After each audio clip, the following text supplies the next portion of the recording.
Welcome to Technology After 50, no swearing. Today we're going to be talking about downloading apps.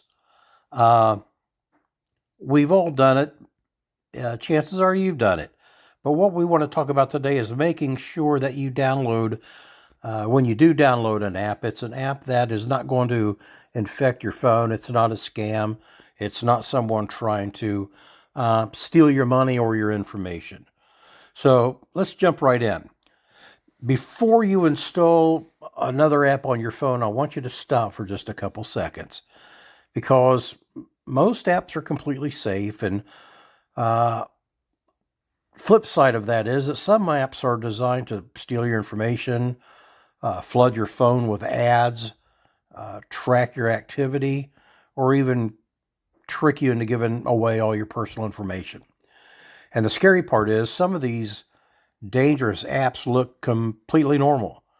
And today, I'm going to show you 3 simple things you should always check before installing an app. You don't need to be a tech expert. If you can just check these 3 things, you can avoid a lot of dangerous scams that may infect your phone. First thing, I want you to check the number of downloads. And first off, what I'm going to do is down here, you see this color triangle. That's the Play Store. That's where we need to go to, or the App Store, I'm sorry. That's where we need to go to kind of download apps for our phone. So if there's a game you want to download that some of your friends are playing, or maybe your grandkids are over you're keeping them for a week, and they want to play a game on your phone and you don't have it loaded, you can load it for them if you want. And it's simple to do. So what we're going to do, we're just going to click on this, and this is taking us into kind of the App Store. Now, let's go down here and click on, you see down here where it says search, and it has this magnifying glass. What that always kind of lets us do is kind of type in. So it opens up this window up here at the top. See where it says search apps? And what we're going to do is we're going to click on that. Now, what we need to do is we're going to open an app as if we're going to download it.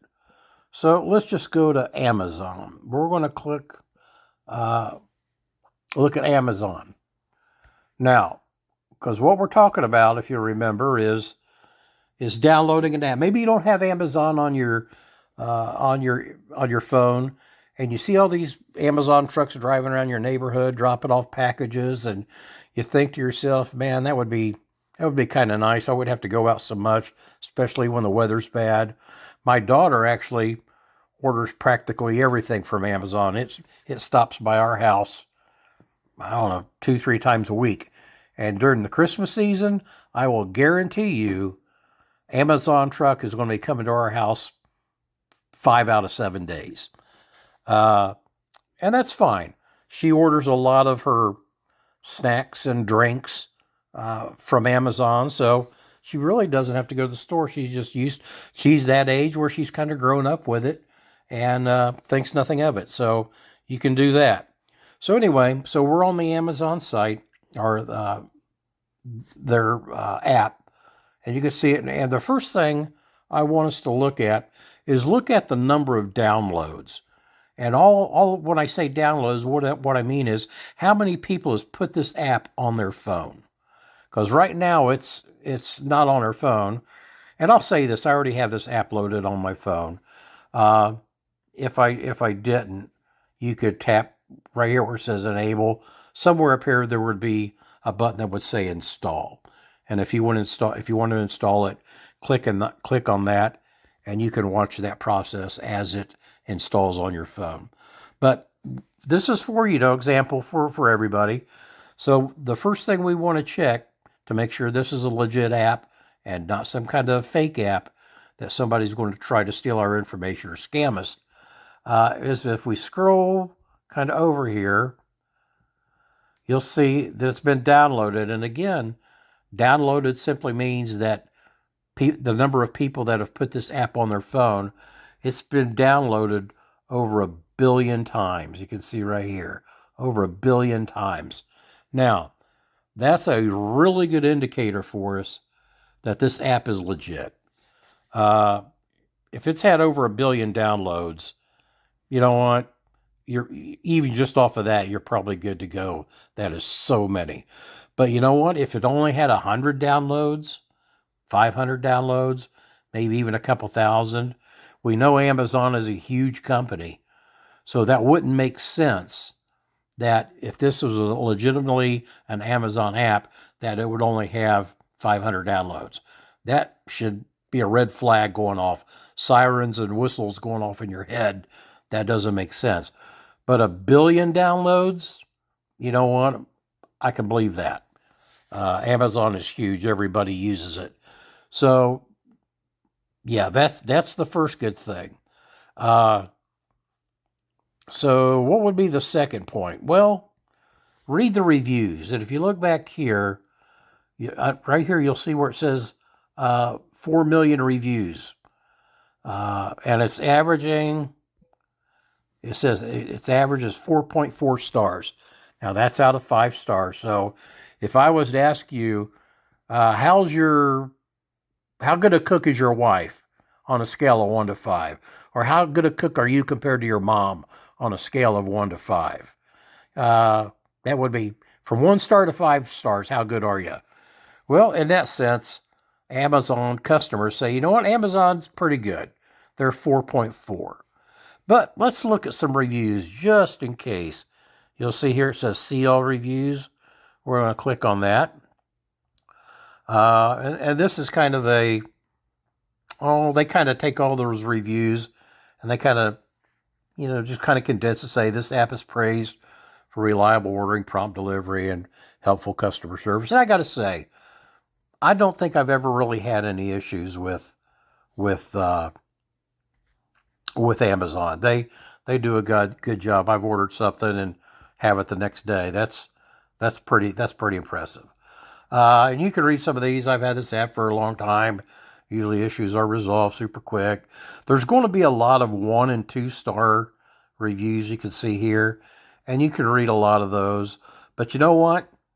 If you've got over 1 billion customers and you've got a 4.4 average rating, that means you're going to have a lot of 1, 2, and 3 star reviews, and then a whole lot more 5-star reviews. So, and you know what? We live in a society where people just like to complain. A lot of options, some cheap, others price gouged, clearly coming from drop shippers. Well, you know what? Most of everything you buy on Amazon, well, I shouldn't say most, half maybe, close to half of everything you buy on Amazon is you're coming from a third party. So that's no big deal.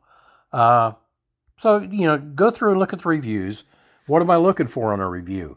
Well, don't just look at the star ratings. Like I said, read some of the reviews because people will often warn you when something is wrong. Look for what you're looking for is comments like, this app charged me money, too many pop-ups, this app doesn't work, this app is fake, my phone started acting strange once I downloaded it, I got too many ads after I downloaded it. Well, all of those type of comments are warning signs. And here's another thing scammers often do. They create fake reviews. So if every review sounds kind of odd or overly perfect, or they all kind of sound the same, it's repetitive, be very careful. And another thing I want you to notice is like the grammar, bad grammar, strange wording inside the app itself, describing itself. Real companies usually have professional looking apps. So, scam apps often contain spelling mistakes, strange words, or just kind of confusing descriptions. So, if it feels soft, sloppy, or kind of off, strange, trust your instincts. Now, the third thing is once you get into it, is what does the app want access to? So, if we kind of come back, if you wanted to download this, up here, there would be a button that said download or something to that effect. You would simply click that. Well, then it would ask you, it might ask access to certain things. For example, if you're downloading a map, well, a map's going to need your location, uh, access to your location for it to even work. So it might ask for that, or a camera app might need camera access, and that would be normal. But sometimes apps will ask for things that make no sense whatsoever. What I mean by that, you might be downloading a flashlight app, but it wants access to the contacts on your phone. So all the people that you've got in your phone, their phone numbers and such. Well, why in the world would a flashlight app need access to your contacts? Or you might be downloading a calculator and it wants access to your microphone on your phone. Things like that just don't make sense, and they don't need it, and you should never give it to them. But those those should kind of make you question the app, because some apps collect information that they don't need, and some dangerous apps are designed specifically to gather personal data. So I'm not saying every permission request is wrong, but I'm saying pay attention.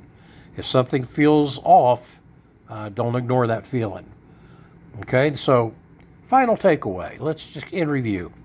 So before installing any app, remember these three things. Number one, check the number of downloads. It should be a big number. Number two, read reviews and look for warning signs. Do all the reviews sound the same? Things along that line. Number three, check what the app wants access to. You don't need to be a technology expert to be able to protect yourself online. So most dangerous apps can be avoided simply by slow down, check a few things first, and honestly, that small pause before installing something could save you from a major headache later on. And I hope if this video has helped you out or given you some confidence in downloading an app on your phone, you would consider subscribing and leaving us a like down below. We're out here twice a week trying to give solid advice to senior citizens like ourselves that we might be more confident in using technology. That's why we call it Technology After 50. No swearing. This is Doug. Have a great day.